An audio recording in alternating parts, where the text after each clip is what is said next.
ეს რა სიები გაქვთ? ეს რა სიები გაქვთ? სიებია საერთო სია. რას ქვია საერთო სია? უბნისია, რას ქვია, სახელების და გვარების გარეშე უბნისია, როგორია? თუ ვიღნიშნავთ, ვინ მოვიდა, რომ არაფერი მოხდეს. და ამის ანუ უფლება ვისი უფლება აქვს? ჩვენ უფლება აქვს, საერთოდ იკითხეთ გელჩოლ და ვისი უფლება იგაიგეთ. სახელების და გარების გარეშე სიას ადევს ეს სია, სად შეიძლება რომ მოვიპოვო? სია არ არის კაცო. სიას მეტყვის მე კოორდინატორი, ესეც ეს ნომერი მოვიდა და აღნიშნავ.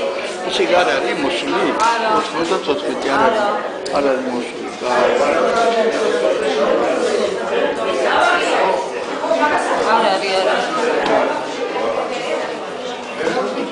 და ეს ვისი დავალებით ხდება? ვისი დავალებით და უპროცესი დავალებით. ხო და უპროცესი ვინ არის თქვენი მაინტერესებს? მიხეილ სააკაშვილმა დაგავალათ რომ ეს სიები გადაგვემოწმებინა? დიდი მადლობა. კარგით.